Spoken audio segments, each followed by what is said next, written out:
Hello everybody and welcome to our first installment of Ask the AD. I'm Paul Gurley, Director of Athletic Communications at Weber State, and we're joined today by Jerry Bovee, Athletic Director at Weber State University. We're going to do this every couple of weeks, Jerry, just kind of a way for fans to ask some questions and for you to answer some of those questions and kind of get an update on how things are at Weber State. So we're looking forward to this. Good. Look forward to it. You know, there's been a lot going on. It's a new year, of course. School's back in session. A lot of sports going on. Tennis and track. Softball are all getting underway, as well as the basketball is both in conference play. So a lot going on this time of year. It's exciting. I love it when we come back from the holidays and the students come back and we kind of get back into the spring workouts. Tennis started last weekend, and so there's a lot going on in the department for sure. You know, let's talk about a couple of events. One that was a really exciting event that happened last Saturday against Montana State is Weber State retired the jersey of Willie Soldier, one of the all-time greats. Thought it was a great evening and a lot of fun for the fans to learn more about him. Talk about how that came to be. This really started a couple years ago as we started to just talk about new ideas and new directions that we wanted to take the department. And I asked the question about jersey retirements, figuring that I would hear, oh, that's just something we chose not to do long ago.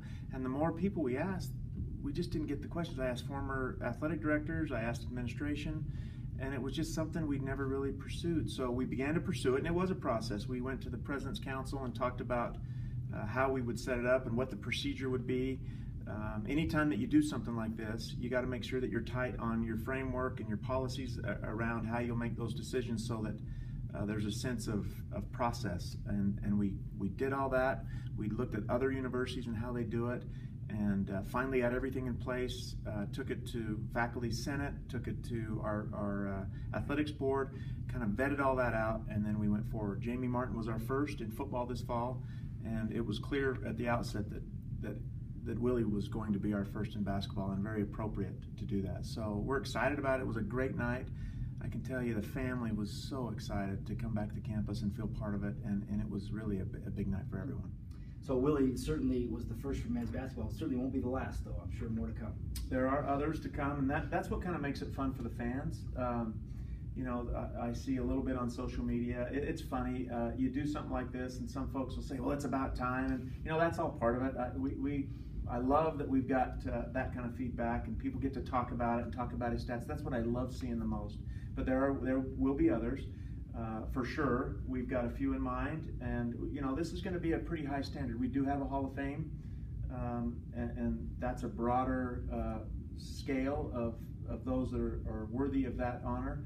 This is a higher profile thing for us, so I don't think that you're going to get to look like Boston Garden where they've got 20 jerseys hanging in the rafters. We're going to be pretty thoughtful about it and pretty careful about how we do it, and want this to be a higher profile recognition. Yeah, and certainly a great honor. We've had the question about whether the jersey's retired or the number's retired. It's a little bit of semantics, but do you want to expound on that? Yeah, it is, and some do both. Some will retire the number and take it out of commission. We retired the jersey, although we're going to attempt. We've got a player right now wearing Willie's jersey, so we're going to attempt to take those numbers out of commission as well. But the way we did it was to retire the jersey, so that in the event you need a number for whatever reason, it's a big recruiting thing, we've got some flexibility. Yeah. You know, this kind of speaks to the terrific history of the men's basketball program. 21 Big Sky championships and 15 NCAA tournament appearances. One of the challenges I think you're faced with is how you take the basketball program to the next level. We've had that question asked us. How do you take it to the next level? You know, there's a couple of things we've talked about. One is to focus on our conference as a whole getting better. And we've spent a considerable amount of time in the last 2 years as a conference with my peers and the commissioner discussing how we take the level of our conference to a higher level to push toward a two-bid conference, and that's a ways out. But if you look at the Missouri Valley Conference and the things that they did to get their exposure up, we've got to follow that model. So we've spent some time there. As far as what we're doing, one of the things that I really love about my relationship with Coach Ray is that we occasionally talk about the vision of this for the future. He's here for the long term and wants to know what our long-term plan is, and we've discussed those things that are important. I did a little benchmarking with Gonzaga. We have a relationship there, and looked at what were the things that they did to take themselves from a regional program to more of a national program. And you got to hit your Sweet 16, consistently. And push toward that. So a couple of things that we're doing now. We're raising funds, and we have a campaign going on that we're calling the 16 by 16. Now, granted, it's a lofty goal, but we want to be able to push to prepare ourselves to be ready to hit that Sweet 16 by 16. So you've got to raise the profile of your wins, and doing that is getting home games. So we've got a campaign with donors to help us raise money for 3 key areas. One is travel. You look at those programs like a Gonzaga, as you begin to become more national, you've got to ease your travel. So a lot of these programs in basketball are chartering everywhere they go. That's a very expensive proposition. The other is recruiting and being able to send our coaches on the road on a Thursday night for a Friday night game and getting back for a Saturday game. That takes resources. We haven't done that. We've been much more methodical in our recruiting and saving dollars. And then the third thing is building a home schedule. We have a difficult time building our home basketball schedule right now. There's not a lot of schools that want to come play us here, even in a home and home. So for us to raise enough money to begin to buy some games is going to be important for us. Dayton's a prime example. We went to Dayton a few years ago. They paid us $90,000 guarantee to come, and we beat them. Now, we're probably not going to get an invite back to Dayton, but their profile and where they are with their program, which now they're hitting that Sweet 16 consistently, is to build a good home schedule. You need resources to buy those games, to pay a guarantee. So those are the things we're working on right now. We've had a couple of donors step up and raised, upwards of $200,000 over the last year for these initiatives, and you'll begin to see us look to use those resources to build in those 3 key areas. Just a couple other questions. Also hired a new volleyball coach this last week, Jeremiah Larson. Yeah, we're excited about that. We did an extensive search, and we had a very good pool for this search. But it came down to the things that were most important to us, and a good recruiting base in Utah. Idaho State's been very successful over the last couple of years, and a lot to do with Utah kids that either we couldn't get at the time or we didn't get. Jeremiah's been the recruiting coordinator at Utah State. He has a good sense of the clubs in Utah, so we're excited about that's a real strength for him.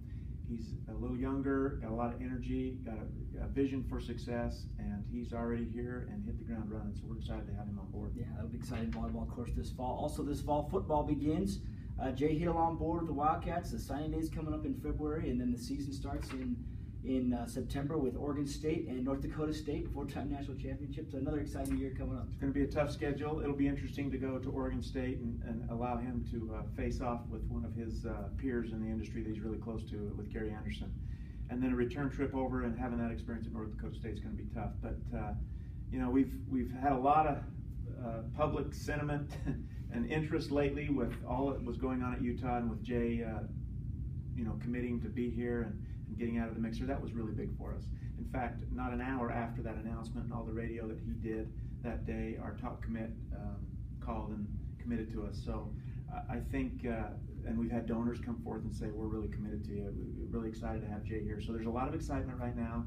We are coming off a 2-10 season, but I think folks have seen kind of how we're building the culture of this football program, and they've been patient, buying into what we're doing here. And I'm convinced that we've got the right pieces in place to do that. So we're really excited to finish our recruiting. Jay tells me that recruiting is going very well. There's a lot of interest in Weber State. Yeah, absolutely. So again, signing day February 4th coming up for football. Again, we're going to do this Ask the AD every couple of weeks. But also you have coming up at the end of January a Twitter takeover. We'll get more information on it as it gets closer, but tell us about it a little bit. Yeah, there's been some interest from those diehard tweeters or twits or whatever we call them out there that they want to have access, and so we're going to schedule a night for an hour or two where we can interact on social media via Twitter. We'll also send it out on Facebook and get some interaction with the fans. Let them ask questions that we can answer. If we can't answer it, then we'll say we can't answer it. But I'm excited about the opportunity to interact with our fan base and answer the questions and get their feedback. So again, coming up, feel free to ask us. Ask the AD. You can tweet us at Weber State or at Jerry Bovee. You can also follow us, of course, on Facebook. And send an email at weberstatesports@gmail.com. We'll check back with you again and see you next time. And thanks for joining us. And go Wildcats.